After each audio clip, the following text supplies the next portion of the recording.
Vándorlásban reménységem, énségemben lágy kenyerem. Vándormadár sebes szárnyát, vándorlegény, vándorbottyát, vándorszékely reménységét. Jézus áld meg Erdély földjét. Vándorfecske hazatalál, édesanyja fészkére száll. Hazajöttünk megáldotta, Csíksomlyó Szűz Mária.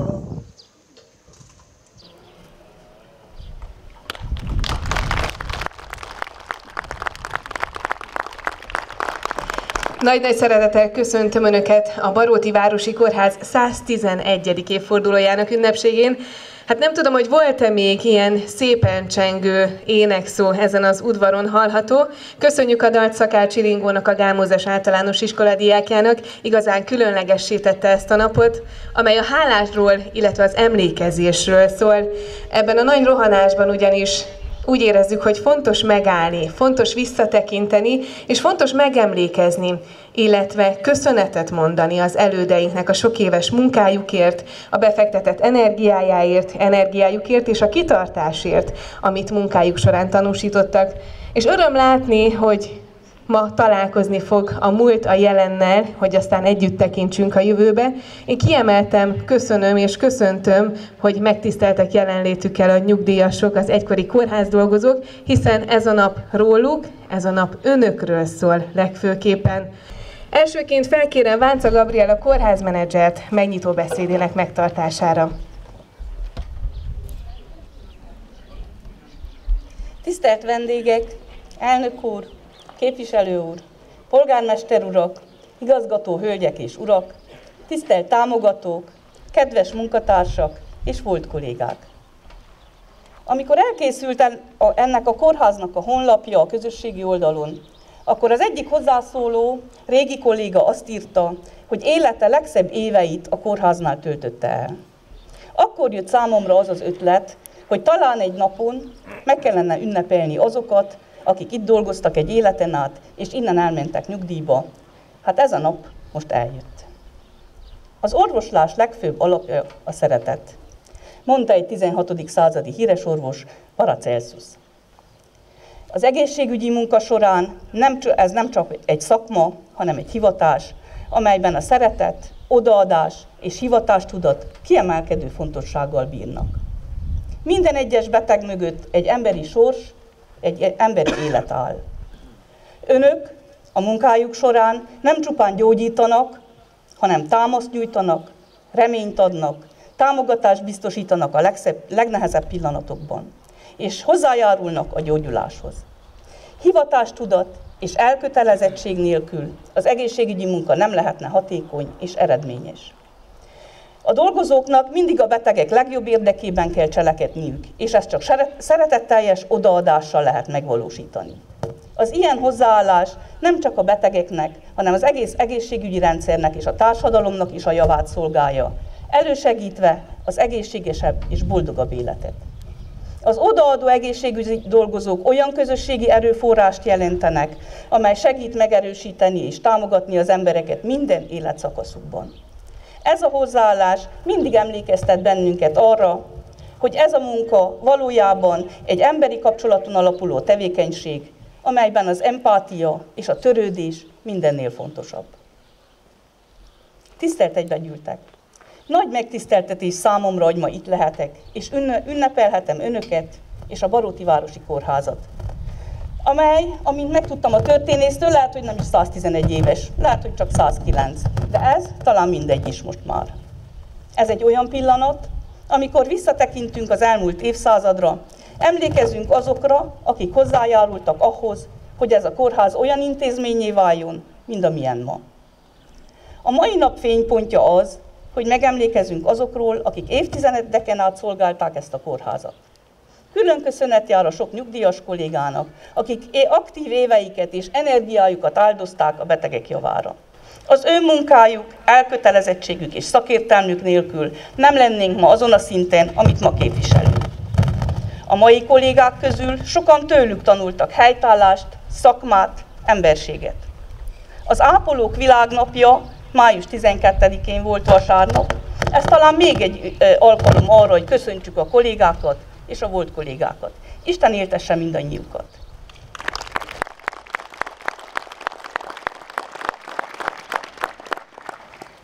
Tisztelt vendégek!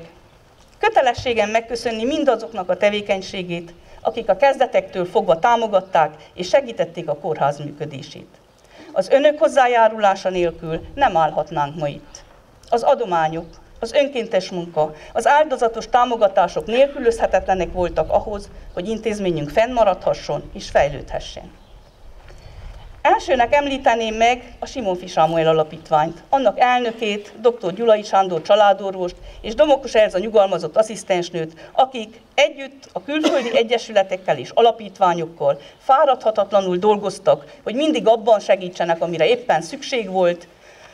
Úgy, mint ez a rendezvény, ennek a rendezvénynek is a hátterét ők biztosítják Barótváros önkormányzatával együtt.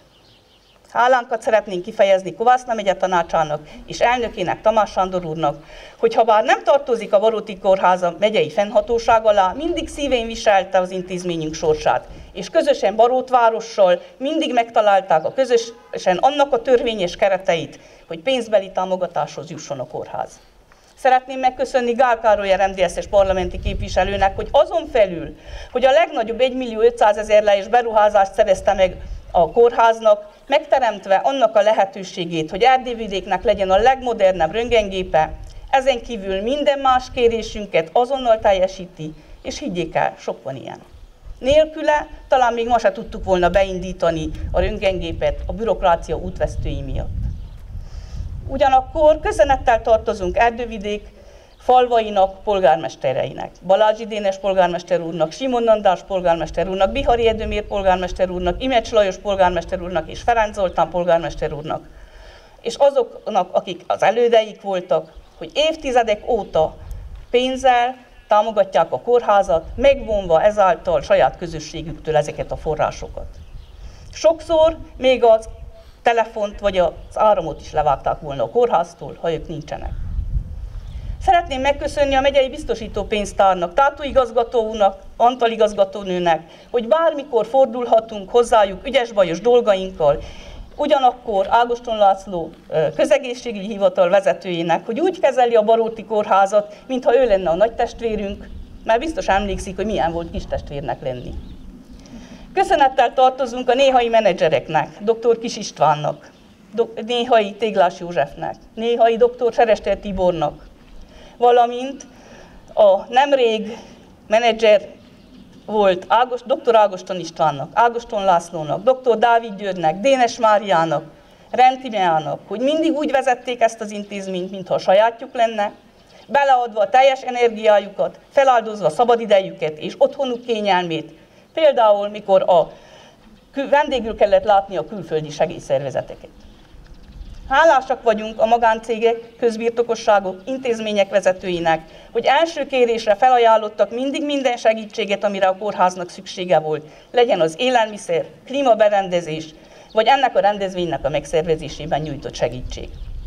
Szeretném megköszönni Tordali tiszteletes úrnak az eddigi segítséget, Bencédi Zsófia tiszteletes asszonynak a sátrakat, a Laura háznak, Szakács Kádár Juliannának, hogy felkonferálja ezt az eseményt és a pénzbeli támogatást, valamint Hoffman Edith történésznek, mert felkutatta a kórház születésének a történetét, és ebből ma ad nekünk egy ízelítőt.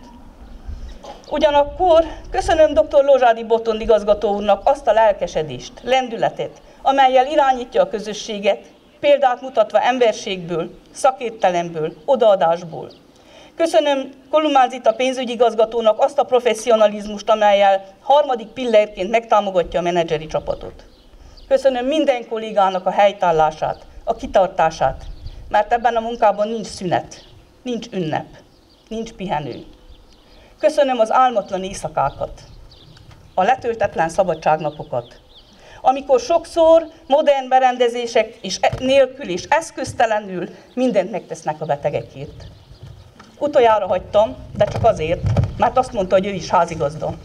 Utoljára hagytam Barótváros polgármesterét, Benedek Huszár Jánost és Szakács László alpolgármestert, mert ők azok, akik a kötelezőn jóval felül mindig problémában elsőként tesznek azért, hogy nekünk megoldódjanak az ügyes-bajos dolgaink. Benedek Huszár János az a polgármester, aki magáénak érzi, és leginkább a szívén viseli a kórház fejlődését. Ő az, akinek nagyívű terhei megváltoztathatják Erdővidék egészségügyi ellátásának minőségét. Ő az, akinek olyan álmai vannak, amelyek ha megvalósulnak, akkor történelmet írhatunk, mert ilyen nagy mértékű fejlesztés a kórház születése óta nem volt. Ehhez kérjük Isten áldását és segítségét. Tisztelt egybegyűltek! Az elmúlt évek során sok változás és kihívás érte a kórházat, de mindig talpra álltunk, az egészségügyi ellátás minőségét és elérhetőségét helyeztük előtérbe. Büszkék lehetünk az elért eredményekre, de tudnunk kell, hogy még sok munka vár ránk. A jövőben is folytatnunk kell azokat az erőfeszítéseket, hogy tudásunkhoz mérten a legjobbat nyújtsuk mindazoknak, akik ránk szorulnak. 120 évvel ezelőtti elődeink utat mutattak azzal, hogy összefogtak előrjárók, orvosok, vállalkozók, közemberek, és megmutatták azt, hogy közös akarattal meg lehet valósítani merész álmokat. Hiszem és vallom, hogy nekünk is ezt kell tenni azért, hogy továbbra is legyen Erdővidéknek Baróton kórháza. Köszönöm mindenkinek, aki megtisztelte jelenlétével ezt az ünnepet, és mindazoknak, akik részt vesznek a Baróti Városi Kórház küldetésének megvalósításában. Legyen ez a nap a jövőbe vetett reményünk és elszántságunk jelképe. Köszönöm szépen!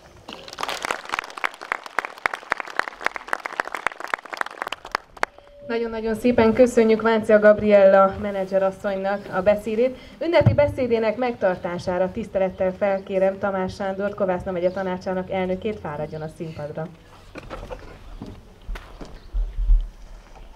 Kedves igazgatónő, tisztelt polgármester úr, kedves jelenlévők! 111 év lehet, hogy sok idő, lehet, hogy kevés, ez tulajdonképpen nézőpont kérdése. Viszont egy évszázados intézményi múlt nem csak a barótiakat, nem csak az erdővidékieket, hanem az egész térséget kötelez mindannyiunkat tulajdonképpen.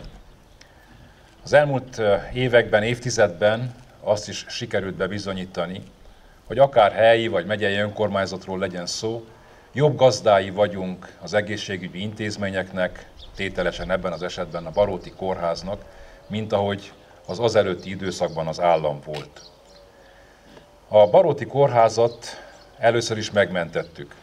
Gondolom, hogy sokan vannak, akik még emlékeznek, hogy 2010-ben országszerte 275 vidéki kórházat zártak be.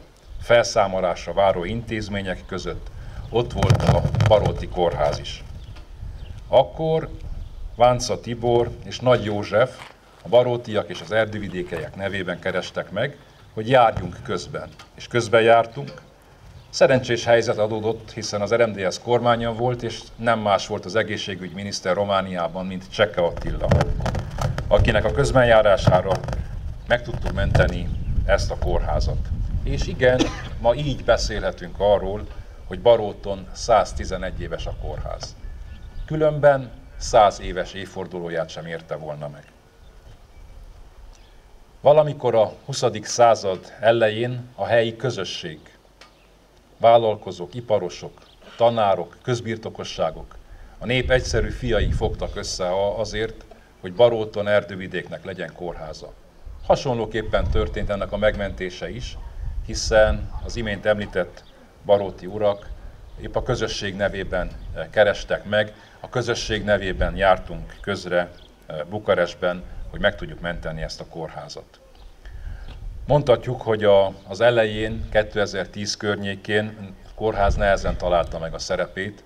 Ha nem tévedek, akkor éppen 3 orvos volt a kórházban, és hát halálra volt ítélve. Viszont nem csak Barótot, hanem Erdővidéket is azóta kiszolgálja. Került egy lelkes, tisztességes orvosként, emberként helytálló orvosigazgató Lozsádi Botond személyében, akinek köszönhetően tartalmilag is ez a kórház jó irányt vett. Időközben ide építettünk egy mentőszolgálatot, később egy tűzoltóegységet, SMURD rohammentő szolgálatot is ellát. Gyakorlatilag nem csak Erdővidék, nem csak Barót, nem csak Erdővidék, hanem a közeli Brassó megyei településeket, az Olt másik oldalán lévő településeket, településen lakó embereket is ellátja. Azért, mert meggyőződésünk, hogy az egészségügyi rendszer az egyik legfontosabb rendszer, amivel mindannyiunknak foglalkozni kell, hiszen a saját életünk, időnként a saját életünk, szeretteink élete, a közösségünk vagyona vagy élete forog kockán. Az elmúlt 4 évben, amióta Benedek Huszár János a város polgármestere, újabb lendületet kapott a kórház. Lettek tervek, konkrét elképzelések és konkrét források is. Így a tavaly köttünk egy együttműködési megállapodást Barót város és Kovászna megye tanácsa, amely több évről szól, és amely anyagi támogatást biztosít ahhoz, hogy a kórház külső elrendezését, külső udvarát át tudjuk alakítani. Nyilván a belső átalakítás, az eszközökkel való felszerelés, az egy hosszabb távú terv része, amelyek elkészültek, és amelyek az éppen most induló Európai Uniós támogatási ciklusban fognak beérni. Megmondom azt is őszintén, hogy jó szívvel álltunk a kórház mellé. Így igaz, ahogy Bánca Gabriella igazgatónő említette, Baróti kórház nem tartozik a megyei kórházhoz, hiszen Barótváros önkormányzatához tartozik, az erdővidéki községek támogatását élvezve. Viszont jó szívvel álltunk melléje, hiszen látjuk azt a tenni akarást, amely Baróton van, látjuk azt az akaratot, azt a jó szívű akaratot, amely a kórház alapításához is kellett annak idején, és amely kórház fenntartásához is kell most is. És ma bátran lehet kimondani, hogy kiegyensúlyozottan zajlik a fizikai és szellemi, tartalmi építkezés a Baróti kórháznál. Kell a felújítás, kellenek a modern eszközök, itt megköszönjük Gál Károly, RMDSZ-es parlamenti képviselőnek, hogy időben jelezte és időben sikerült egy nagyon komoly összeget ide a Baróti kórház felszerelésének vásárlására fordítani a tavalyi évben. De ne felejtsük el azt is, hogy lélek is kell, hiszen tudjuk, hogy milyen sokat számít a fejlődésben, a felépülésben a jó szó, a törődés, az emberi gesztus, megfelelő orvosi és asszisztensi munkaközösség. Ma a Baróti kórháznál több mint 125-en dolgoznak. Ez többnyire erdővidéki emberek. 125 erdővidéki ember, 125 erdővidéki család. Belegondolni is rossz, hogy milyen lett volna, ha 2010-ben nem csak a fizikai megszűnés, hanem a tartalmi megszűnés is bekövetkezett volna ebben a kórházban. Nyilván nem tisztem nekem felsorolni, hogy milyen fejlesztések voltak, magunk részéről viszont elmondom, hogy Kovászna megye tanácsa továbbra is partnere fog lenni a Baróti kórháznak, ahogy egész erdővidék közösségének is. Addig, amíg az eszünk a helyén van, amíg a karunk ereje bírja, addig egészen biztos, hogy jó ügyeket fogunk továbbra is szolgálni. És ha azt mondtam, hogy számíthatnak ránk, ha már kampány idejében vagyunk, engedjenek meg annyit mondani, hogy mi is számítunk önökre, hogy a munkát együtt tudjuk tovább folytatni. Végezetül mi más kívánhatnék, mint adjon a Jóisten erőt, egészséget, adjon napról napra gyarapodó családot, adjon egy biztonságos, kiszámítható jövőt itthon, szülőföldünkön. Isten óvja Székelyföldet!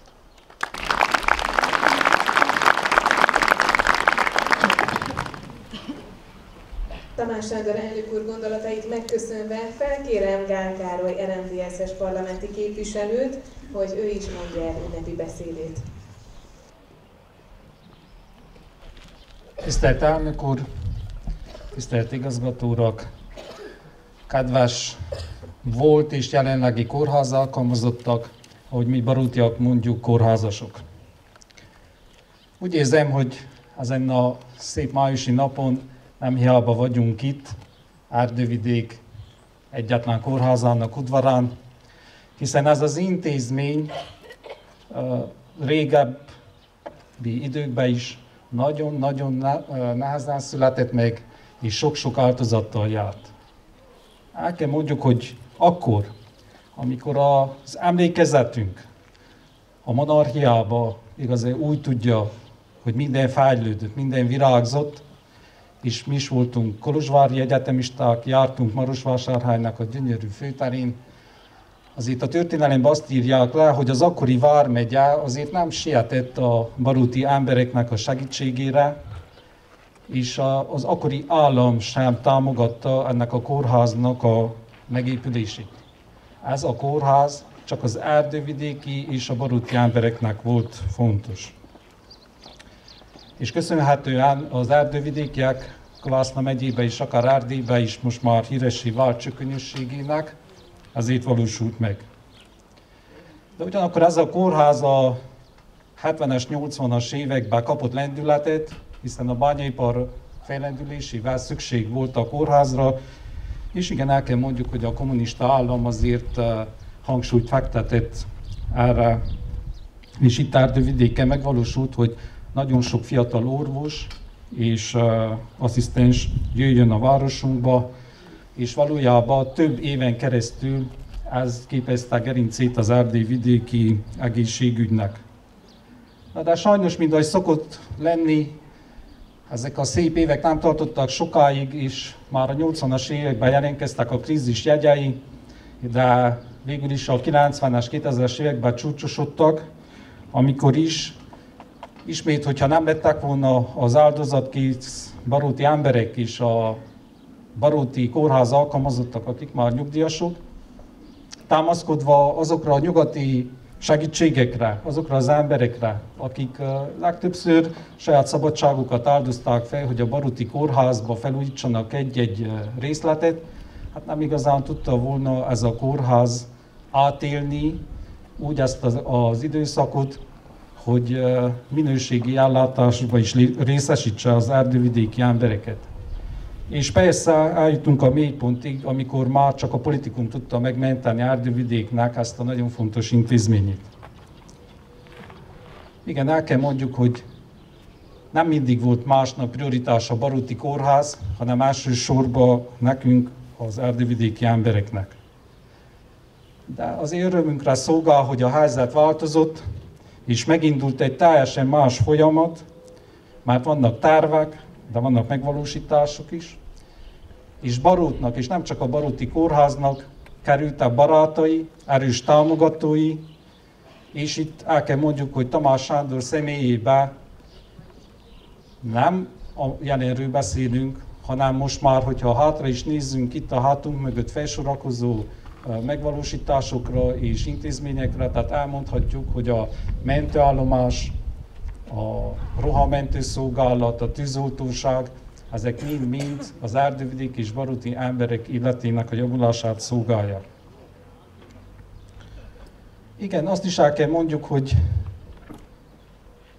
nem is biztos, hogy volt valaha, de az országos költségvetésben is megjelent Barót, ahol egy elég nagy összeggel támogatódott a baróti kórháznak az eszközvásárlása, de ami ennél fontosabb, az az, hogy már évente megjelenik összeg úgy az eszközvásárlásra, mint a kórház felújítására. És itt el kell mondjuk, és nincs amire megkerüljük ezt, hogy ez köszönhető ismét a megyevezetésnek, személyesen Tamás Sándornak és a szenátor meg képviselő kollégáknak. Biztos kevesebben tudják, de azért akkora volt az összeg, hogy igen, lemondtak ők az ők részükről, és Barótnak adták. Köszönet nekik ezért. De hát jövőbe is kell nézzünk. Igen, rá kell támaszkodjunk érdekképviseleti szervezetünk országos erejére, hiszen valójában alapokat, forrásokat csak onnan tudunk hozni, ahol vannak. És azok, akik ígérnek, de nincs lehetőségük, azok valójában félrevezetnek minket, önöket és az erdővidéki embereket.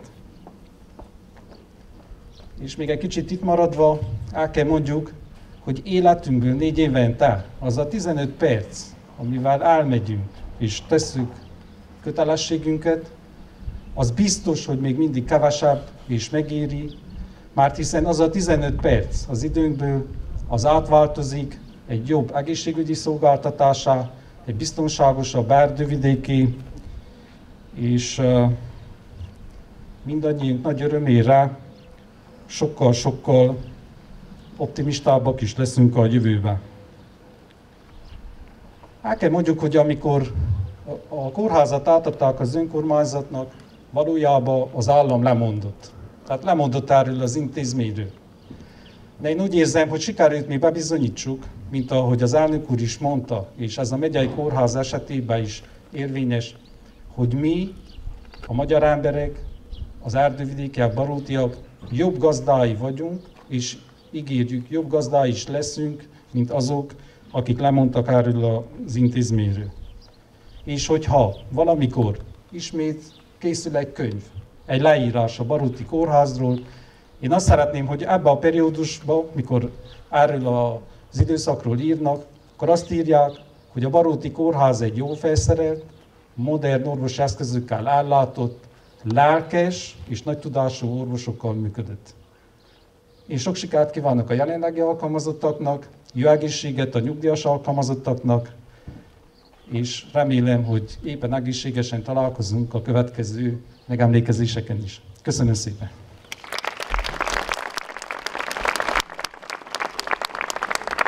Köszönjük szépen a képviselő úrnak is. Hölgyeim és uraim, tisztelt vendégeink! Kérem, fogadják szeretettel a Gálmózes Általános Iskolának, kórusának műsorát, akik rendszeres fellépői a város kulturális eseményeinek. A mai ünnepségre népdalokkal készültek betanító tanár, zeneszakos Acél Zsuzsa tanárnő.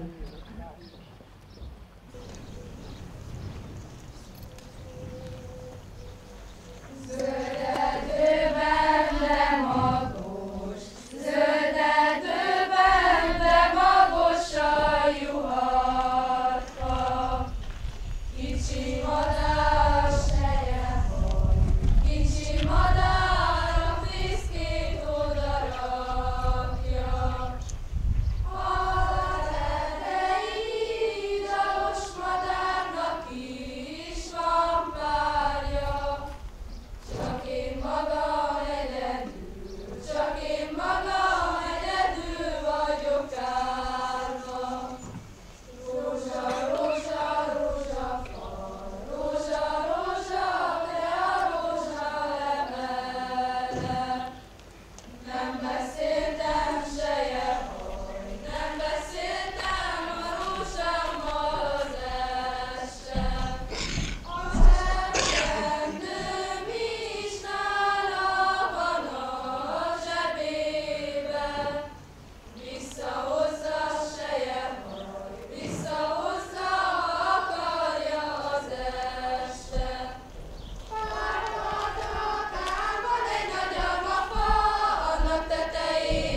Köszönjük szépen a Gámózas Általános Iskola diákjainak, hogy ma is ünnepélyesebbé tették a rendezvényünket, illetve köszönjük szépen a tanárnőnek is a befektetett munkát. Most pedig felkérem városunk polgármesterét, Benedek Huszár Jánost, hogy ossza meg ünnepi gondolatait. Tisztelettel és nagyrabecsüléssel köszöntöm a kórház jelenlegi és volt dolgozóit, mindazokat, ahogyan a kórház menedzser asszony mondta, akik a legszebb éveiket, évtizedeiket töltötték el ebben az intézményben. Hölgyeim és uraim, Szabó Dezsőnek, akit a két világháború közötti magyar írók fejedelmének neveztek, arszpoetikáját sokan ismerjük, és így szól: minden magyar felelős minden magyarért. És ez egy olyan stratégiai üzenet, amelyet le kell fordítanunk mindig a mi feladataink és a mi léptékünk mértékére. És megkérdezzük, hogy egy helyi önkormányzatnak mit üzen születése után mintegy bő 8 évtizeddel ez a stratégiai imperatívus. És azt mondjuk, hogy úgy tudunk felelősek lenni helyi önkormányzatként, hogy gondoskodunk mindazokról az intézményeinkről, amelyek elvégzik azokat a közfeladatokat, amelyek a lakosság számára elengedhetetlenül szükségesek. Felelősségünk tehát, hogy közszállítást tartsunk fenn. Felelősségünk, hogy a legkisebb faluban is megtartsuk az óvodát és az elemi osztályokat. Felelősségünk, hogy Erdővidék szívében, Baróton középiskolát tartsunk fenn és fejlesszük folyamatosan. És felelősségünk, hogy továbbra is fenntartsuk ezt a kis városi kórházat, amely nem csak Erdővidék mintegy 25 000 lakosát, hanem az Olton túli falvakat is kiszolgál, mintegy 30 000 ember alapellátásáról gondoskodik. És feltesszük, hogy miért olyan fontos nekünk ez a kórház. És itt nem tudok más tenni, mint egy párhuzamot vonni a szülőfölddel, hiszen sokszor mondjuk, hogy a szülőföldünket nem azért szeretjük, mert a legnagyobb, nem azért, mert a legszebb, nem azért, mert a legmodernebb, hanem azért, mert a miénk. És ezt a kórházat is nem azért szeretjük, nem azért gondoskodunk róla nap mint nap, nem azért gondolkodunk a fejlesztéséről, fenntartásáról, mert a legnagyobb lenne széles a föld, mintha a legszebb lenne, hanem azért, mert a miénk, és hogyha mi nem gondoskodunk róla, akkor ezt más nem fogja tudni megtenni helyettünk. Éppen ezért, amikor 4 évvel ezelőtt találkoztam Dénes Mária Magdolna akkori menedzserrel, Lozsádi doktor úrral, akkor azt mondtuk, nyissunk egy új lapot egy új könyvben, és kezdjünk tervezni jelentős, a 21. századi szinten megvalósítható és a 21. században mutató beruházásokról. 109 vagy 111 év van mögöttünk, mindenképpen azt mondhatjuk egy század. Az utolsó épületfejlesztések, jelentős épületfejlesztések mintegy 50 évvel ezelőtt végeződtek el, amikor ezeket a pavilonszerű kórházi épületeket felépítették. Az akkreditációs folyamatok folyamán kiderült, hogy néma esetben ezek már meghaladottak, és új lapot kell nyitani. És neki fogtunk először álmodni, aztán felébredtünk, és elkezdtük a tervezéseket, nagyon komoly összegeket költöttünk a tanulmányokra, és most ott állunk, hogy 2 hónap múlva neki fogunk az udvar teljes felújításának. Ott állunk, hogy ennek a hónapnak a végén benyújtunk egy olyan pályázatot, amelynek a szerény épület helyébe egy új 5 szintes járóbetegrendelőt képzel el, és ott állunk, hogy a tervezési folyamat végén vagyunk már egy olyan új kórházépülettel, amely itt jobbkész felől kell megépüljön, amely a sebészetet, amely a sürgősségi osztályt, valamint a szülészet nőgyógyászatot fogja magába, különböző kiegészítő terekkel együtt. Nem hagyjuk abba a munkát, tovább visszük ezeket, és szeretném azt remélni, hogy amikor néhány év múlva ismét találkozunk, és köszönhetjük azokat, akik addig nyugdíjba vonulnak, és azokat, akik akkor fogják a kórház munkaközösségét alkotni, akkor ezek az épületek két oldalt, jobb és bal kezünk felül állni fognak, és szolgálni fogják Erdővidék, és nem csak lakosságának az egészségügyi gondozását. Isten minket úgy segítsen!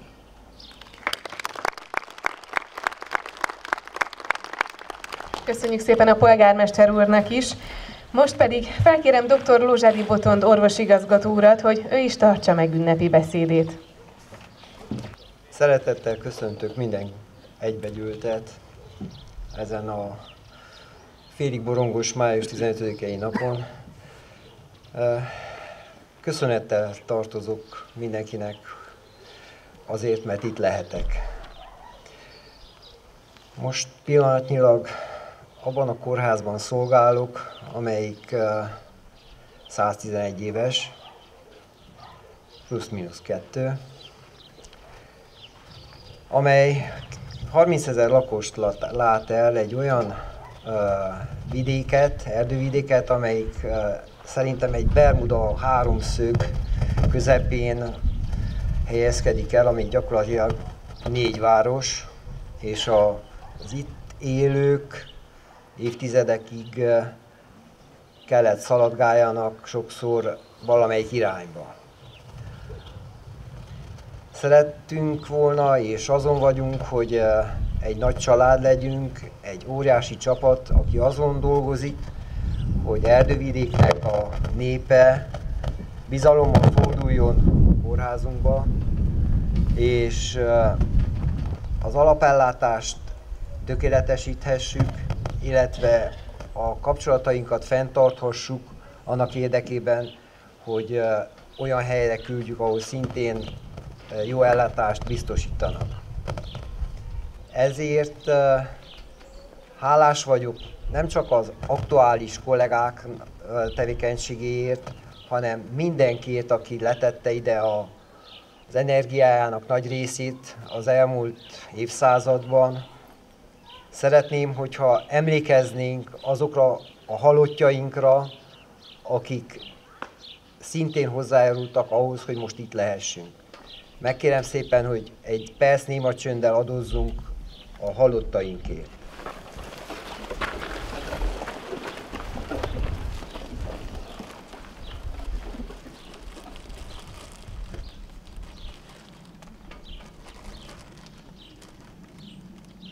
Köszönöm szépen.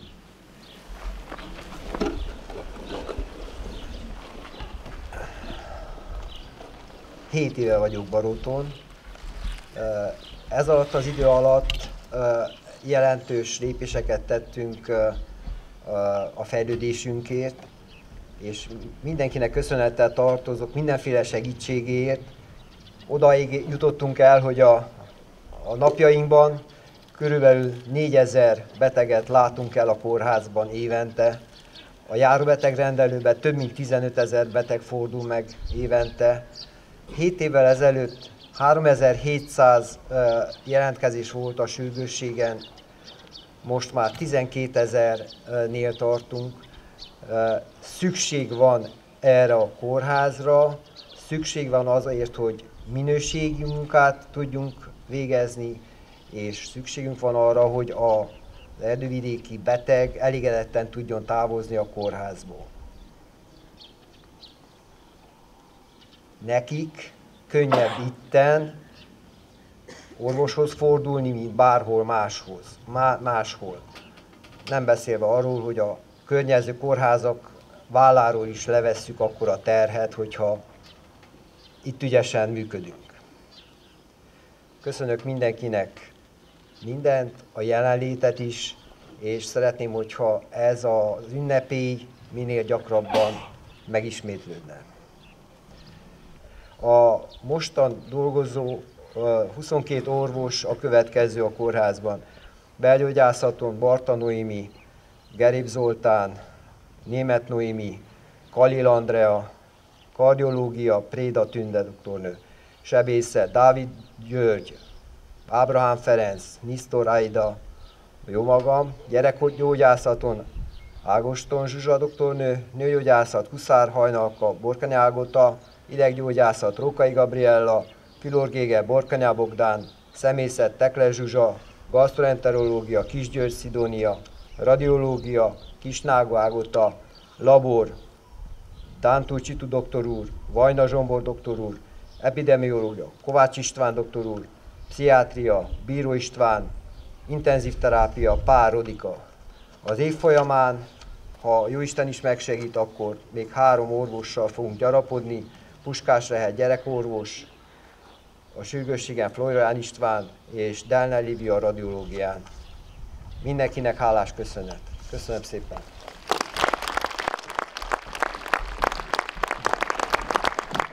Nagyon szépen köszönjük a doktor úrnak is.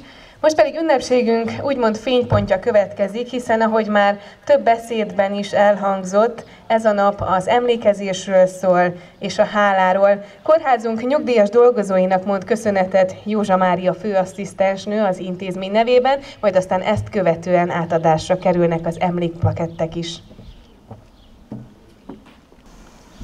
Kedves vendégek, kedves meghívottak, sok szeretettel köszöntök mindenkit. A menedzserasszony jó voltából engem ért ez a megtiszteltetés, hogy a nagyra becsült volt munkatársakat, akik korhatáros nyugdíjba vonultak 1990-től a Baróti Kórházból név szerint ünnepélyesen szólítsam, és egy apró ajándékkal, amit az intézményünk készített, meglepjük. Ez az ajándék átadásra kerülésekor megkérem azon jelenlevőket, akik itt vannak a felsoroltak közül, hogy jelezzék, vagy kézfelemeléssel, vagy álljanak fel ott, ahol helyet foglaltak, hogy a kolléganők tudják odavinni és személyesen átadni az ajándékokat. Ha véletlenül valaki nem tudott megjelenni objektív okokból, és van egy képviselője, vagy esetleg hozzatartozója, hasonlóan járjon el, hogy a kolléganő tudja odavinni a meglepetést. Ha véletlenül nem tudott eljönni, az a személy, akinek a nevét felolvasom, annak a plakettje úgymond a volt részlegre fog visszakerülni, ahol dolgozott, és meg fogjuk oldani az átadást a főasszisztensek vagy részlegvezetők által. Név szerint fogom olvasni a nyugdíjba vonulókat. Megkérek mindenkit, hogy egy tapssal, amikor felállnak, akkor értékeljük a munkájukat, azt a munkát, amit az egészségügyben kitartóan végeztek, sok évtizeden keresztül. Elsőként szólítanám Dénes Mária Mozdulnak.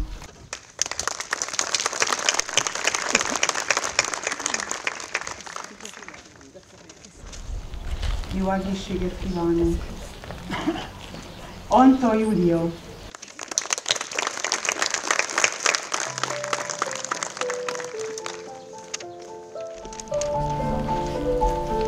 Jó egészséget kívánunk! Anta Julán.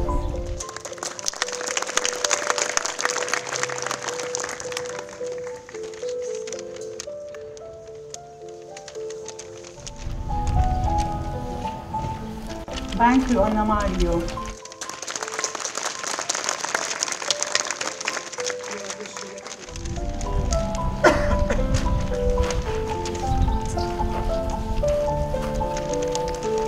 Megyesi Éva. Megséget köszönöm, 87 éves. Köszönjük, hogy Alig várja, hogy nézze a televízióban ezt a adást. Gál Ilona.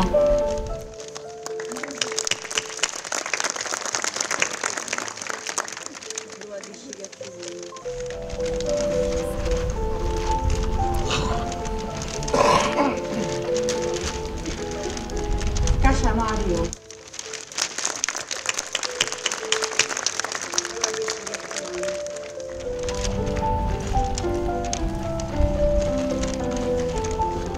Olá Margit.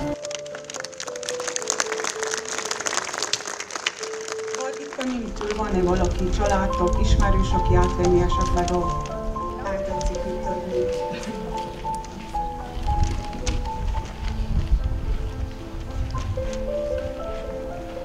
Bíró Rozália.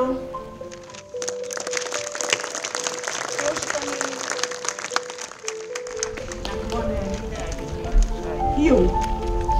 Köszönjük szépen! Jó egészséget kívánjuk neki és a továbbiakban!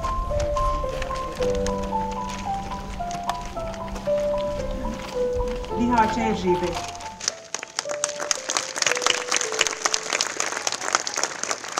Jó egészséget!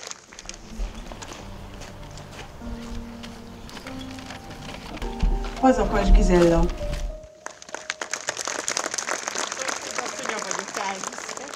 Rendben, köszönjük szépen!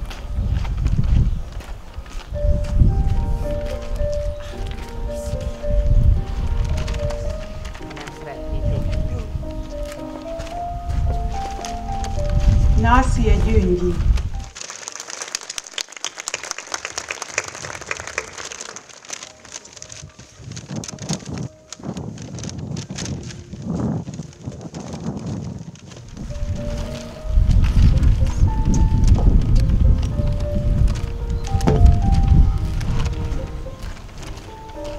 Hartig Edith.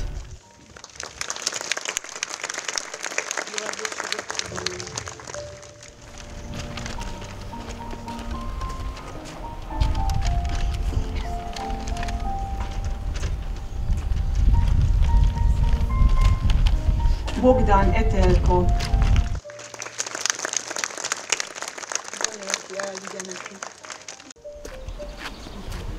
Tókos Magdolna.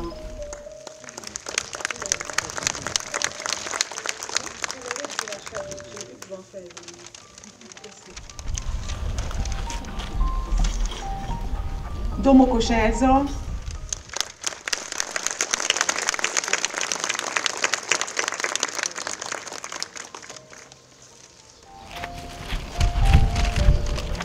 Lukács Mária.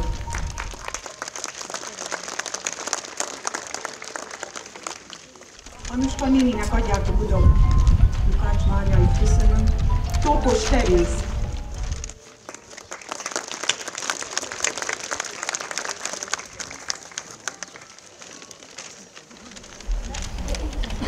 Gáspár Etelka, sajnos ő nem tudott megjelenni, de mi majd eljuttatjuk neki. Szabó Éva sajnos nem tudott megjelenni, de eljuttatjuk neki. Kolumbán Ildikó.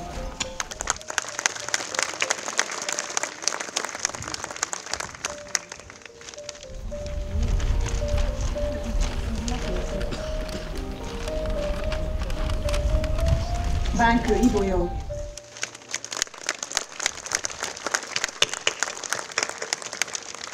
Náprádi Rozália nem tudott megjelenni, eljutatjuk neki.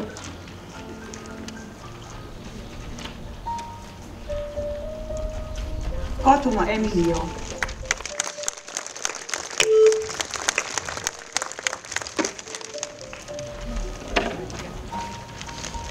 Nagy Magdolna.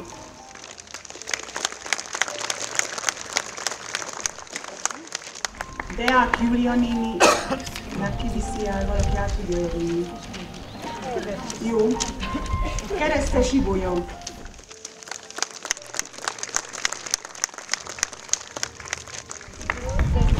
Osváth Magdika néni nem tudott megjelenni, valaki át tudja jönni.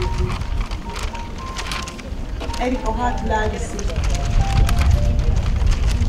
Osváth Magdika néni. Kosztó Anna.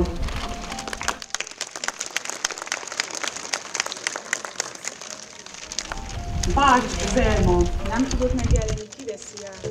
Köszönjük szépen. Dr. Puskás Mária.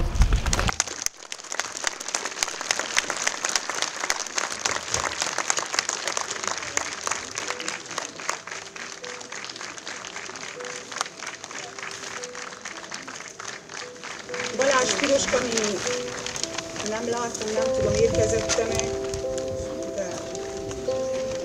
Gárgány Elza, Márok Ida, Szőcs Magdolna,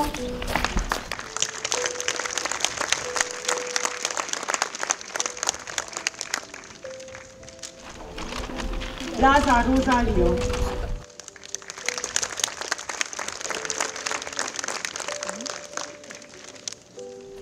Dr. Kelemen Etelka,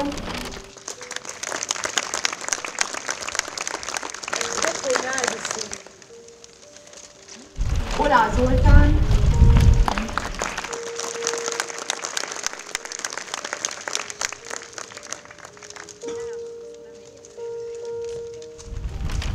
Lázár Mária Magdolna,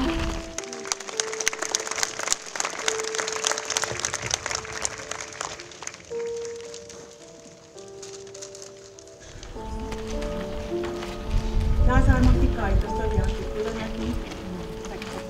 Szabó Ildikó Editká,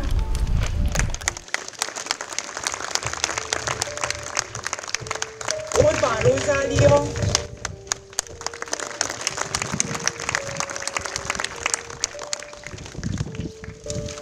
Szabó Emília,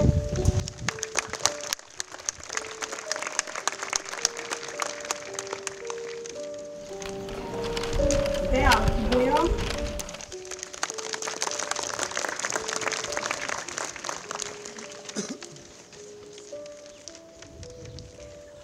Gajdos Etelka,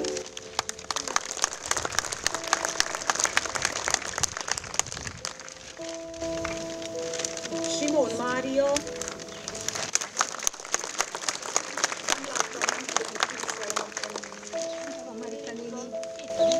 Rádli Klára,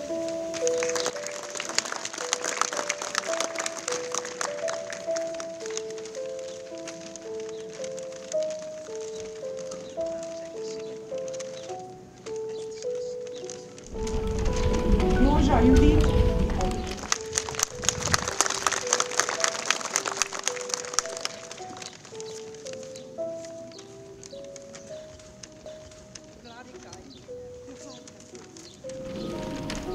Szabó Erzsébet,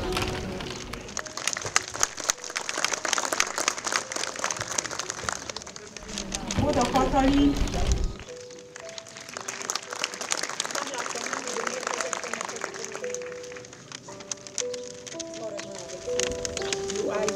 Varga Olga,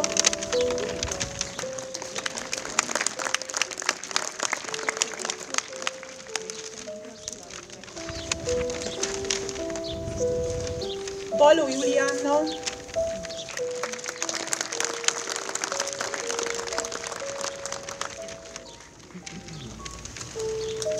Balázsi Erzsébet,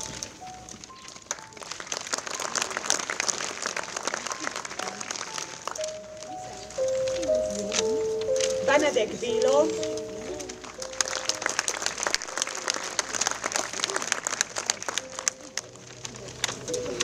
Deák Eszter,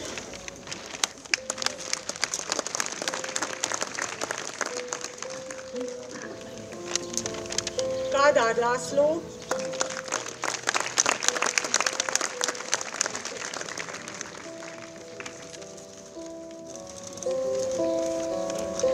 Sása Szabó Kálmán,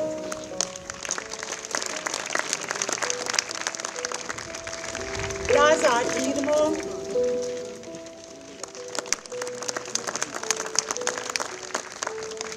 Lejtman Jolán,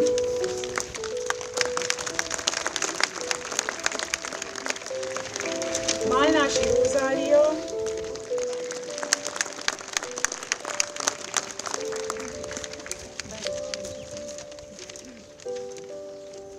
Nagy Mária,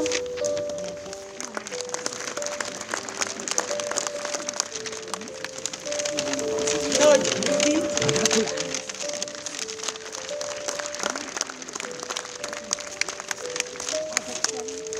Kuzmiki Márton,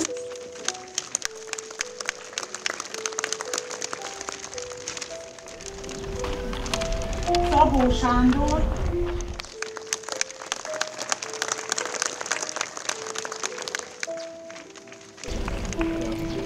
Szabó András,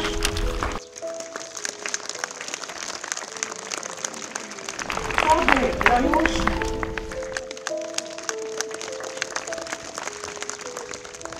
Veres Katalin,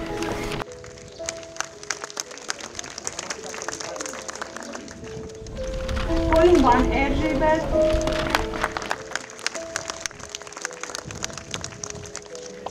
Nagy Magdolna,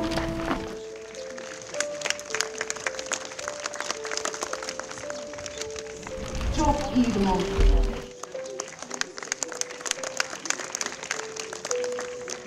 Minden kedves volt munkatársunknak megköszönjük az áldozatos, több évtizedes munkáját. Kívánunk a továbbiakban erőt, egészséget, hogy tudják élvezni a nyugdíjba vonulás alkalmával nyert nyugalmat, és kívánjuk azt, hogy az a kis ajándéktárgy, amit az intézményünk adott, díszítse otthonaikat, és majd tudják átadni az unokáknak büszkén, hogy a Baróti Kórház alkalmazottjai voltak és kitartó munkatársai. Köszönöm szépen!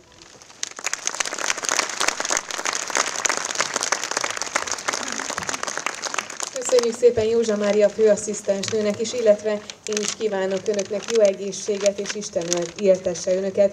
Most pedig egy rövid kis időutazásra invitálom a kedves vendégeinket. A kórház születésének történetét fogja bemutatni a következőkben Hoffman Edite nyugalmazott muzeológus, aki a készülő könyve okán végzett kutatásaiba nyújt betekintést a tisztelt közönségnek.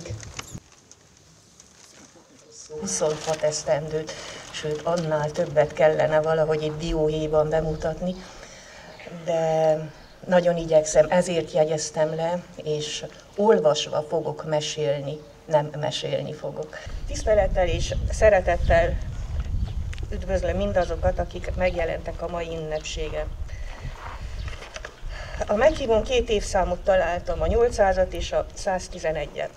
A 800 nélkül nem lenne 111. Ez utóbbi a történet ismertetés után eldöntendő, hogy így marad, vagy változik. Mindkettő vitatható szám. A feltételes módot nyitva hagyom, és kíváncsiságukra számítva reménykedem abban, hogy feltehetően többen kezdenek helytörténeti kérdésekkel foglalkozni. Mert helytörténeti ismeret nélkül nem tud helyi ismeret iránti érdeklődés sem felébredni, de aki nem ismeri annak a helynek a múltját, ahova született, vagy élete szakaszának egy részében épp oda sodródott, az nem is fog semmiféle szállal kötődni annak társadalmához, nem tud érdemben megismerni embereket, nem tud érdemben kapcsolatot ápolni velük, nem tud alkotni, tenni azért a helyért, amit otthonának választ, akár egy életre, akár időlegesen. Egy szóval nem tud lelkileg is ráhangolódni a helyre, annak lakóira, életükre. Azok az emberek, akik egykoron, pontosabban 1887-ben közös célul tűzték ki maguknak egy erdővidéki kórház létesítését, ők sem voltak, mint barótiak erdővidékiek. De lévén, hogy életük itt zajlott, a tapasztalatok következtében úgy gondolták, hogy Erdővidéknek szüksége van egy olyan intézményre, ahol hozzátartozóikhoz, rokonaikhoz, ismerőseikhez közel, rájuk számítva a bajban gyógyulhatnak, ha épp arra kerülne sor. Rövid ismertetésemben, amelynek alapját a Mórik Lajos 1914-ben megjelent és kiadványa képezi, majd hallanak neveket, amelyekről eddig nem hallhattak, de az őkorukban mind ismert és elismert személyiségek voltak, akik a közért következetesen munkálkodtak.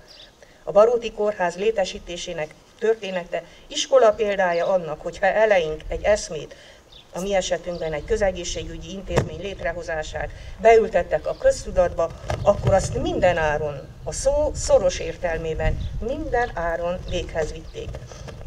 1887-ben kezdődött egy eszmének buktatókkal tele, nagy erőfeszítések és próbatételek árán a megvalósítás felé vezető útja.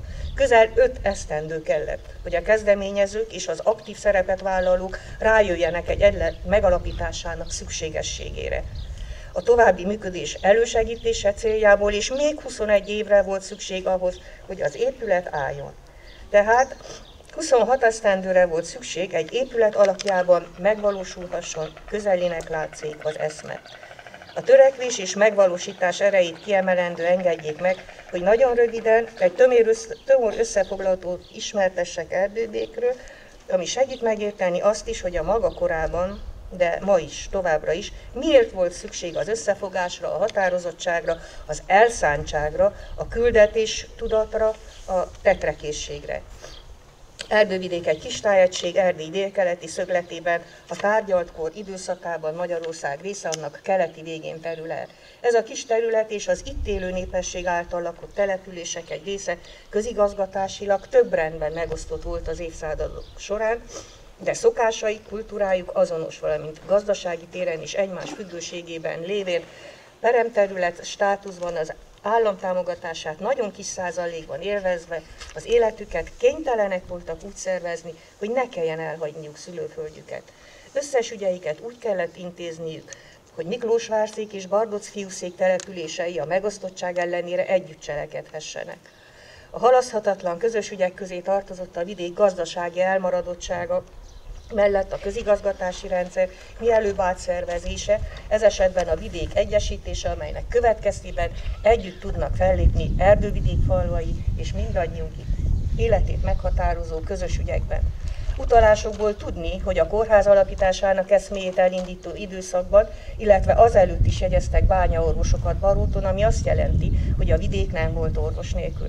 Ők látták el a műorvosi teendőket. 1881-es nyilvántartásában és jelentésben dr. Schwarz Zsigmond neve jelenik meg. Tartózkodási helynek Barótot jelölik, ami mindenikük esetében érvényes, és arra enged következtetni, hogy ténylegesen járásorvosok voltak, de üzemorvosi teendőkre is szerződtek. 1888-ban Hajós Béla nevét írják le, aki már a kórház ügyét kezdeményező bizottságban is szerepet vállal.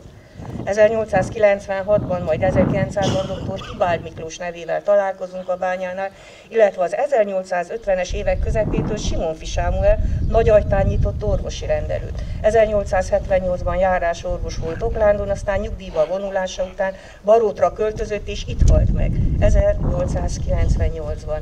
Ezek a nevek azt mutatják, hogy Erdővidék közismert, a köztudatban máig számon tartott, Székelyföld talán legelmaradottabb vidékei között emlegetett státusza nem riasztotta vissza a praxisukat megkezdeni, vagy folytatni óhajtó orvosokat attól, hogy itt dolgozzanak.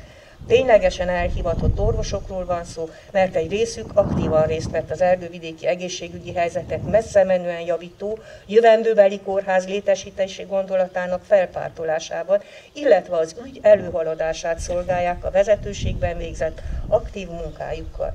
1887. március 5-én a Soros Közgyűlésen a Baróti Takarékpénztár Részvénytársaság igazgatósága indítványt tett 200 korona megszavazására, amit más forrásokból származó összegekkel gyarapítva a felállítandó kórház javára ajánlanak fel a jelenlevők, valamint a mozgalom előmozdítására és folytatására a Közegészségügyi Bizottságot szólítják fel. A kórház ügyét felpártolandó, ezen a gyűlésen döntötték el, hogy intézőbizottságot hoznak létre, amely bizottság a majdani teendőket már hivatalosan vezeti, számon tartja, és a szabályok kidolgozása után azok betartásával folytatja a megfelelő keretekbe foglalt alapító munkát, a gyűjtéseket. Az intéző bizottság elnöke dr. Hajós Béla, jegyzője Mórik Lajos, pénztárosa Debicki Mihály gyógyszerész lett. A következő települések képviseltették magukat: Barót, Olasztelek, Bardoc, Füle, Száldobos, Vargyas, Felsőrákos, Köpec, Miklósvár, Nagyajta, Középajta, Pölön, Ürmös, Apáca, Ágostonfalva, Bodos, Szárazajta, Zalánpatak, Nagybacon, Kisbacon, Magyarhermány, Bibarcfalva. Az 1889. év újabb indítvány előterjesztésével kezdődött. Javasolták, idézek, hogy fogadtassék el elvben, hogy az intézőbizottság tagjai a vidéki községekben tartandó gyűléseken alkalmilag jelenjenek meg, és ott a kórház eszméjét támogassák. Sikeresebb munkálkodás véget dr. Hajós Béla elnöklete alatt egy utazó bizottság létesítessék. Idézet bezár. Több mint 100 esztendő távlatából is igen eredeti gondolkodásra enged következtetni az indítvány. Itt, Erdővidék központi községében azzal a gondolattal álltak elő, hogy a lakosság számára ugyan fontos közügy, de annál kevésbé ismert intézmény a kórház fontosságáról szakember tartson ismertetőt. Szakember tárja elő azokat az érveket, amiért érdemes és kell támogatni az eszmét. A következő esztendők az alapgyarapításával, pénzgyűjtéssel teltek, ami azért is volt fontos, mert az egyleti alakuláshoz 8000 korona összeget tűztek ki célul. 1892. március 15-én a Soros Közgyűlés megtárgyalta az egylet alapszabályát, valamint egyhangú riadó éjjenzés között, idézet bezár, kimondták az egylet megalakulását és megbízták a leendő elnököt az alapszabály felterjesztésére, annak jóváhagyása céljából. Ekkor kezdődhetett el a kórház alapítás hivatalos folyamata. Az intéző bizottság munkájáért köszönetet mondtak, a tagság pedig egyhangulag kiáltotta ki dr. Hajós Bélát az Erdővidéki Kórház Egylet elnökének, valamint közfelkiáltás útján megválasztották alelnöknek Zaturecki Gyulát, titkárnak Mórik Lajos, pénztárnoknak Dánér Ferencet. Választmányi tagok lettek Gáspár Antal, Ince Gyula, Vince Zoltán, Bedő József, Debicki Mihály, Binder Adolf, Zöld Sándor, Nagy Ézsiás, Ágoston Lajos, Daniel Lajos, Deák Albert, Szilágyi Sándor, Nagy Ferenc, Ferenci Lajos, Bartalis József. Elnézést, hogy ilyen hosszasan felolvastam, de lehet, hogy az itt ülők közül talán valaki még felmenőjére is ismer a nevek között. Az egylet elnökét, dr. Hajós Bélát időközben Budapestre szólították, pontosan 1895-ben, közegészségügyi felügyelőnek nevezték ki, ami nem biztosította a közgyűléseken és ügyintézésben a személyes részvételt, de az egylet tagság konokságának betudhatóan még egy jó ideig Budapestről ugyan, de irányította az egylet munkáját. Természetesen eljött az az idő, hogy az egylet tagsága belátva a távolság akadályozható volt, tehát 1901. március 15-én a Soros közgyűlésen elfogadta elnökének visszalépését, de a felajánlott tiszteletbeli elnöki címet elfogadta. Ezzel a ranggal végig segítette meglátásaival, tanácsaival a kórház egylet igyekezetét a megvalósítás felé vezető úton. Ezen a közgyűlésen lejárt a tisztikar megbízatása is, és megtörtént a soron következő tisztújítás, amelynek nyomán most már dr. Hajós Béla helyett Zaturecki Gyulát választották elnöknek, dr. Solymosi István orvos alelnöknek. Itt megjegyzem, hogy Solymosi István nagyon sokáig úgymond önkéntesen szolgált a kórházban, lévén, hogy ő járásorvos volt. Mórik Lajos titkárnak, Debicki Mihály gyógyszerész pedig pénztároknak. Az ekkor 60 éves Mórik Lajos korára való tekintettel egyúttal segédtitkárt is választottak ifjú Bedő József személyében. Az építés befejezéséig 12, az átadásig még plusz 14 küzdelmes év következett. Minden eszközt megragadva, minden lehetőséggel sikerült összegyűjteni azt a pénzösszeget, ami végre szabad utat biztosított a kórház felépítéséhez szükséges terület megvásárlásához. Igen körültekintően több ajánlatot és lehetőséget számba megtekintettek.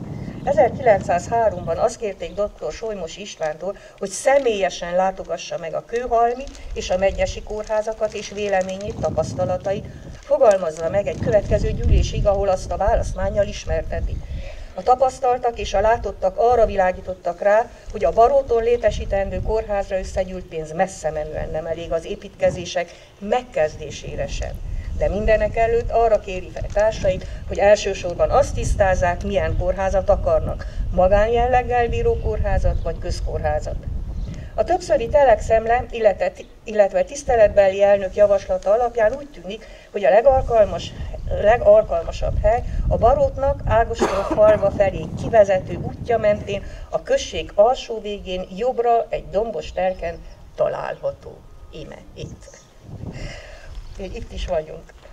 Délnek álló, tehát jó fényviszonyoknak örvend,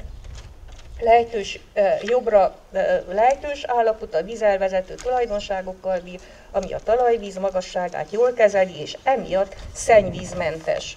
Az 1907-es évvégi közgyűlésben hagyták jóvá Gál Ignácné örökösei által eladásra kínált telek megvásárlását a kórház számára, amennyiben a terület 4 szögölét 1 korona árban meg tudják vásárolni.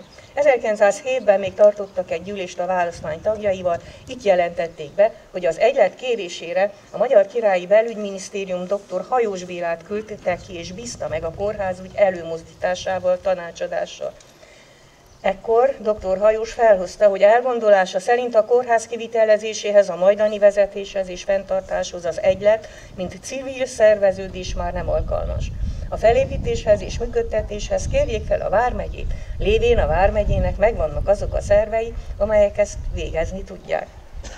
70 000 koronát adjanak át a vármegyének, és a megmaradt 10 000 koronát megtartaná az egylet, amit működésre használhat.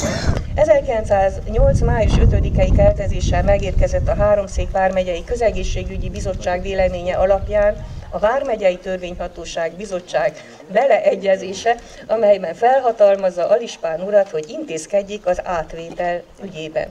Az 1909-es közgyűlés keretében egy rendhagyó bejelentés hangzott el, ezt nem hagyhattam ki.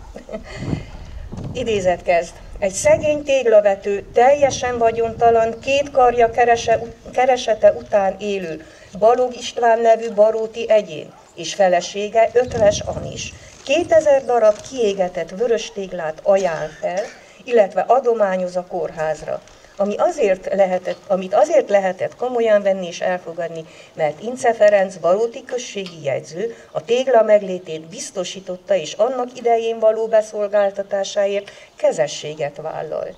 Mondani sem kell, milyen jó hatást idézett elő ezen, a személy életviszonyait tekintve nagy adomány.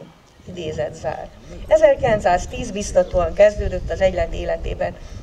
A gyűlést vezető elnök ismertette a Háromszék vármegye alispányától érkezett levelet, amelyben értesíti az egyletet, hogy a vármegye törvényhatósága határozatát tiszteletben tartva az Erdővidéki Kórházegylet által felajánlott 70 000 koronát és az építés céljára vásárolt telket a vármegye átveszi, hogy Baróton vármegyei kórházat létesítsen.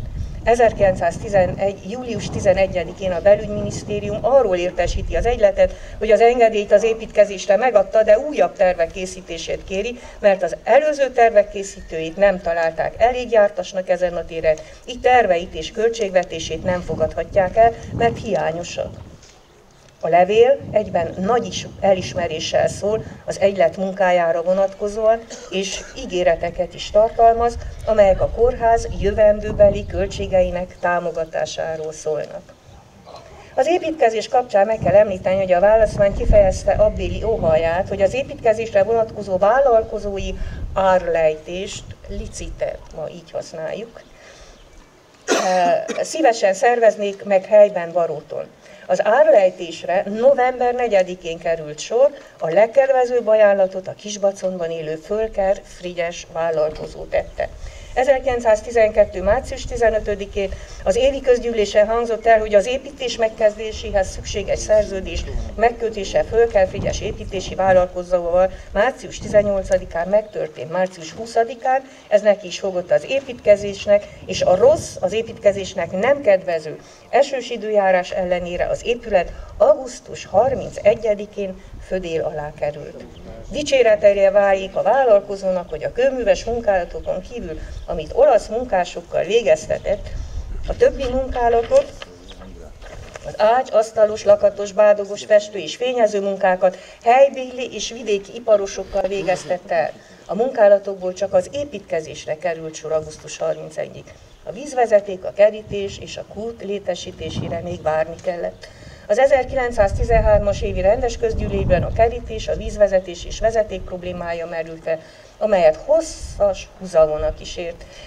Ezek megoldására a választmány azt a kérést intézi az alispánhoz, hogy szívesen látnák Baróton egy a befejezett munkálatokat szemrevételező látogatáson, és amiatt is, hogy helyben győződjön meg a befejezésre váló munkálatok szükségességéről, illetve a megoldásokat együtt keresnék meg egy közös megbeszélés keretében. Augusztus 8-án dr. Király Aladár megérkezett Barótra, és egy alapos terepszemle, valamint a kórházegylet választmányával folytatott beszélgetés után úgy nyilatkozott, mindent megtesz, hogy a munkákat mielőbb be lehessen fejezni.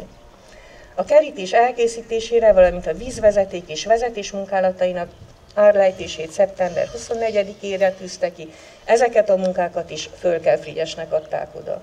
A kórház történetet az 1913-as év eseményeivel lezáró Mórik Lajos egyleti titkár a következő sorokkal zárja a visszaemlékezéseit.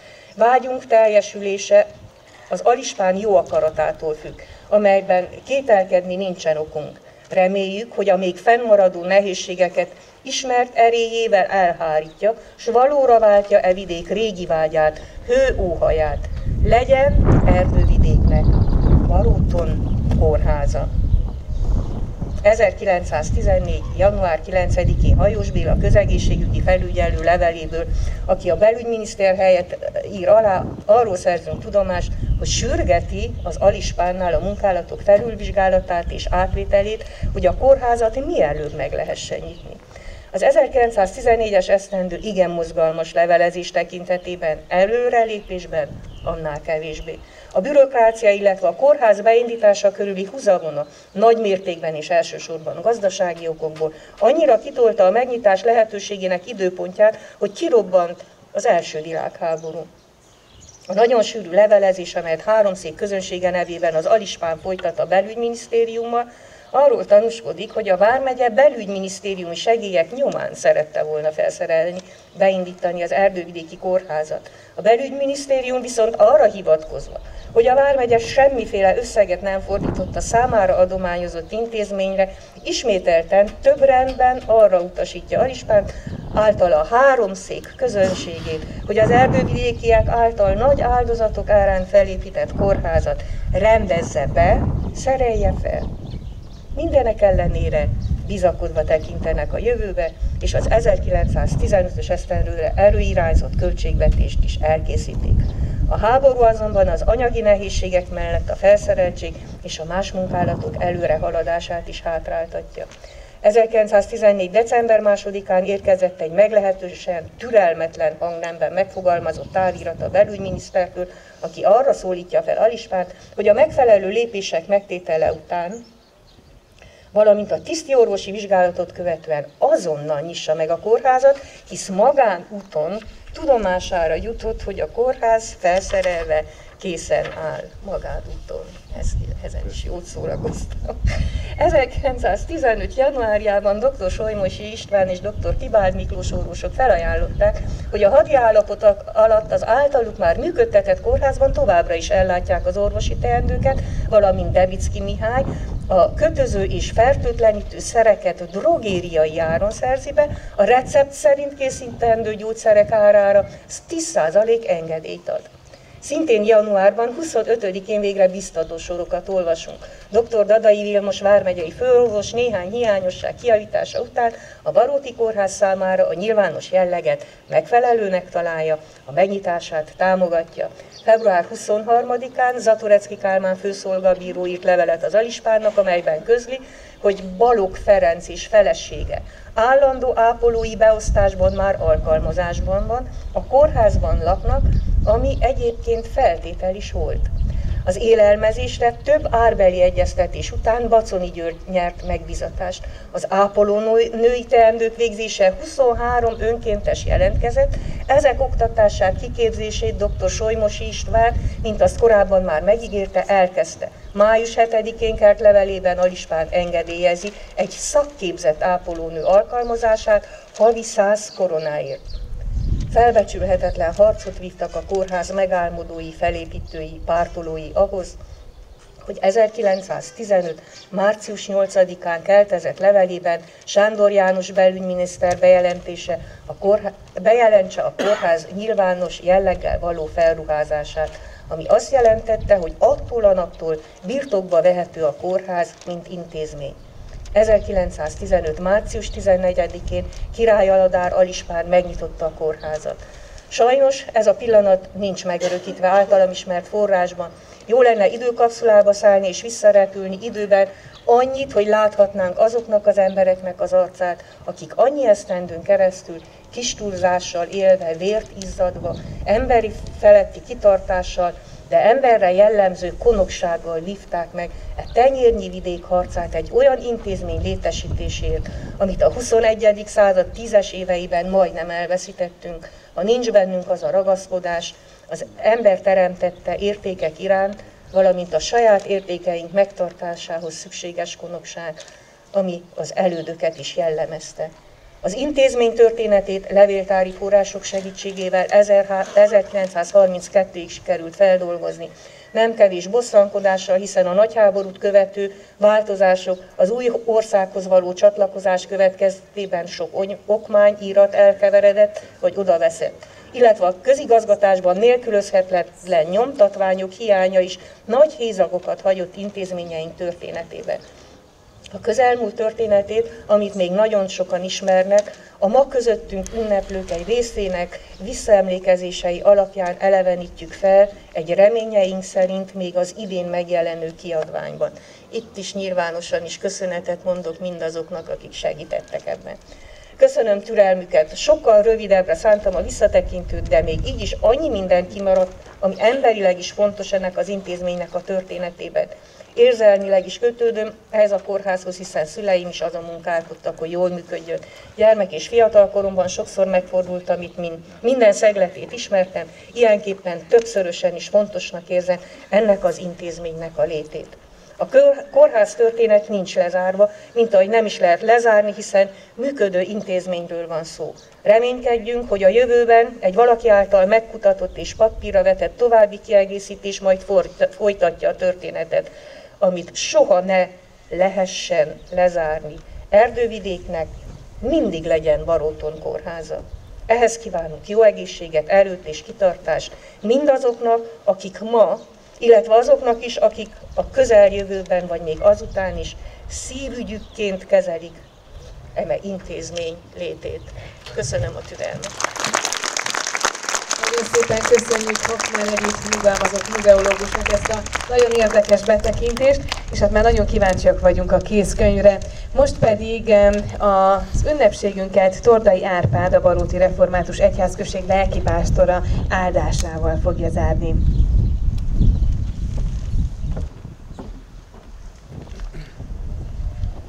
Szeretettel köszöntök minden egybegyűltet, és arra kérlek meg, kedves atyám fiai, hogy végig ülve maradva hallgassátok a gondolataimat az ige alapján, és ülve maradva imádkozzunk, majd fogadjuk az áldást is. A teremtő és gondviselő, megváltó és megszentelő Úr nevében. Amen.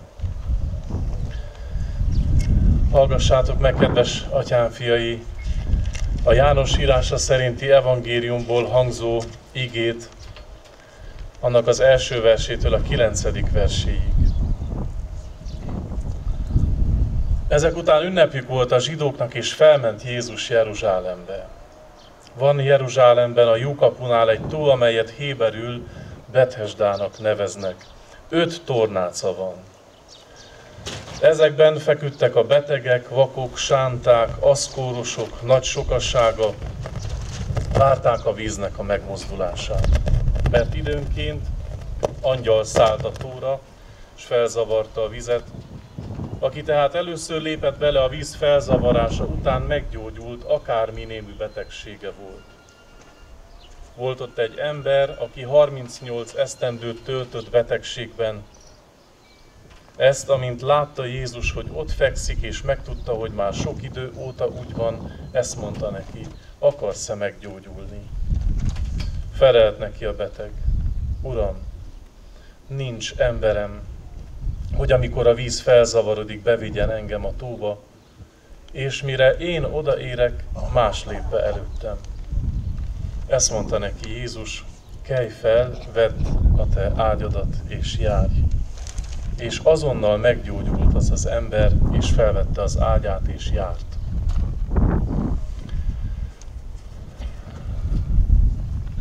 Izgatottan álltam a műtő előtt, az orvost vártam.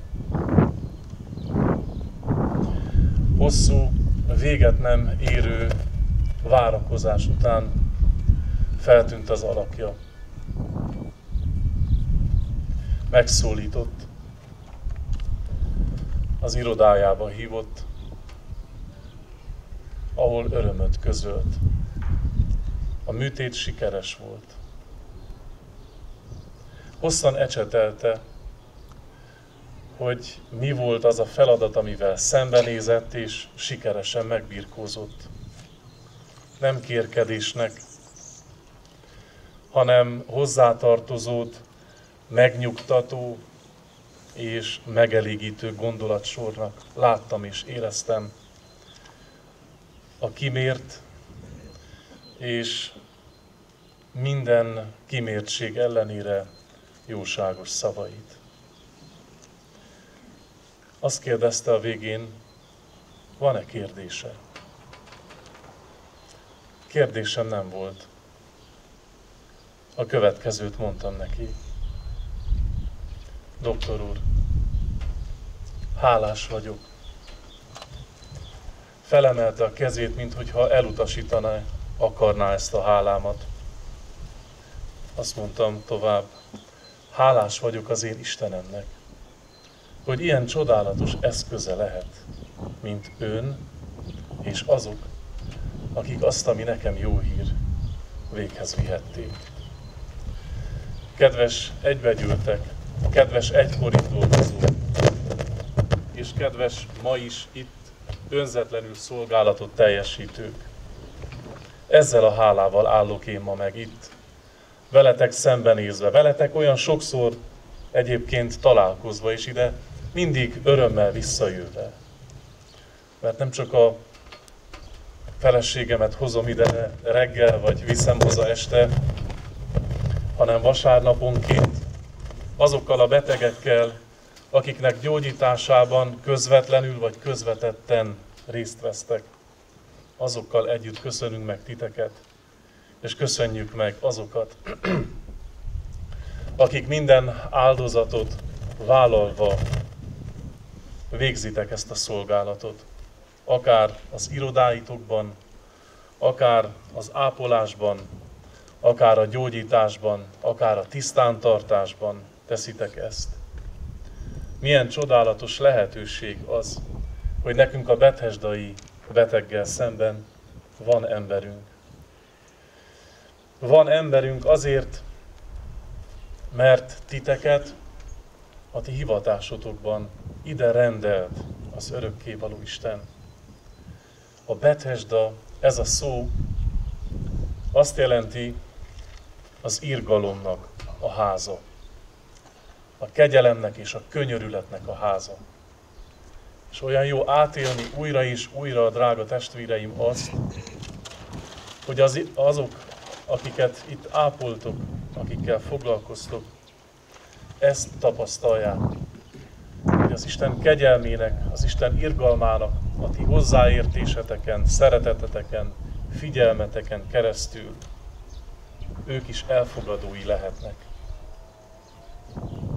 Olyan sok mindennek és sok mindenkinek köszöntük meg a segítséget, és ez így volt rendjén, ezt nem lehetett és nem is lett volna szabad kihagyni. De engedjétek meg, hogy mindazt, amit eddig és akit eddig megköszöntünk, azt köszönjem meg, és köszönjük meg mind annak az örökkévaló Istennek, aki az ő akaratának a kifejezésében titeket, akiket megköszönünk, eszközként használ. Én ma a betegek nevében, a betegek hozzátartozóinak a nevében szólítalak meg titeket, és adok hálát az örökkévaló Istennek azért, hogy a gyógyító, a csodát tevő Úrnak a csodálatos eszközei vagytok. Ezért imádkozzunk a helyeiteken maradva.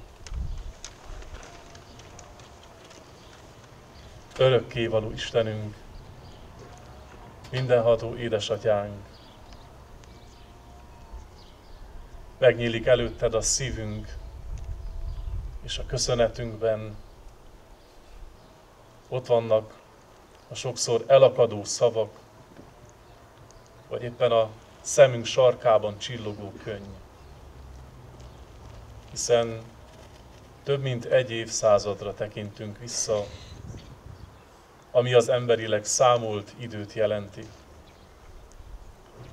De akkor, amikor belerejtőzni szeretnénk szüntelenül a te gondviselő tenyeredbe, azt kérdezzük, mi ez az örökkévalósághoz képest.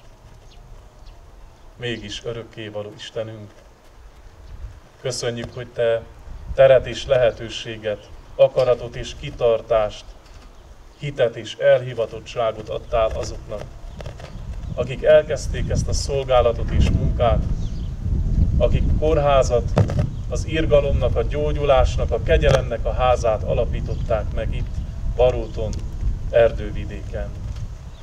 Legyél áldott az ő küldetés tudatukért, az ő kitartásukért, álhatatosságukért. De megköszönjük örökkévaló Istenünk mindazoknak az életét, és szolgálatát, akik önzetlenül vállalták nem csak a nappali, hanem az éjszakai műszakokat is akkor, amikor erre volt szükség. Vállalták nem csak a szavak szintjén való megnyugtatást, hanem vállalták a beavatkozásoknak és a műtéteknek a nehéz munkáját. Köszönjük örökkévaló Istenünk a tőled származó, a tőled jövő gondviselésen keresztül az ápolóknak a sokszor könnyed, vagy éppen láz miatti izzadtságot letörlő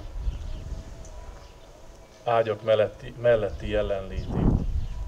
Köszönjük a kórtermek és a kórháznak a tisztaságát a személyzet által.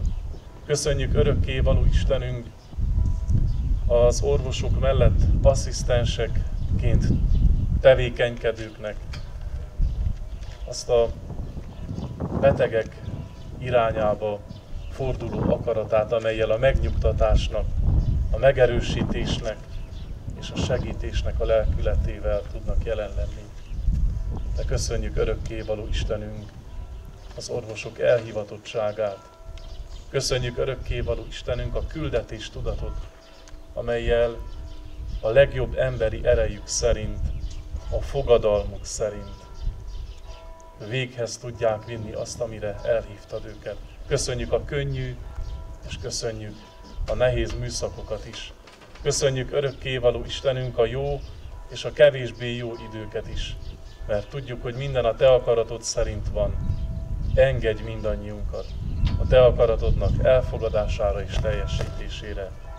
Áld meg a mi közösségünket, áld meg Barótot és a hozzátartozó településeket, áld meg Erdővidéket, Székelyföldet, ezt az országot, áld meg a Kárpát-medencét, áld meg a mi nemzetünket, áld meg a mi teljes közösségünket, az élő Krisztusért, aki a mi emberünkként a gyógyításnak, az életnek a legnagyobb orvosa. Amen. Mi Atyánk, aki a mennyekben vagy, szenteltessék meg a Te neved. Jöjjön el a Te országod, legyen meg a Te akaratod, amint a mennyben, úgy a földön is. Mindennapi kenyerünket add meg nékünk ma, és bocsásd meg vétkeinket, miképpen mi is megbocsátunk az ellenünk vétkezőknek. És ne vigy minket kísértésbe, de szabadíts meg a gonosztól. Mert tied az ország, a hatalom és a dicsőség mind örökké. Amen. A minden kegyelemnek Istene, aki az ő örök dicsőségére hívott el minket, ő maga tegyen titeket tökéletesekké, erősekké, szilárdakká és állhatatosakká, mert övé a hatalom és a dicsőség, örökkön örökké. Amen.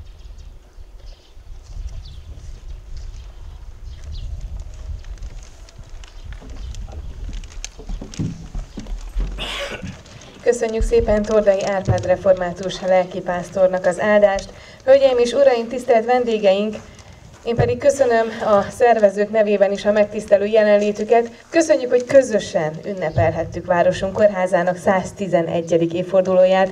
Ünnepségünk végezetéül pedig nagy szeretettel várunk mindenkit az állófogadásra, egy kis frissítőre, kávéra és finomságokra. A magam részéről kívánok mindenkinek jó étvágyat és további szép napot.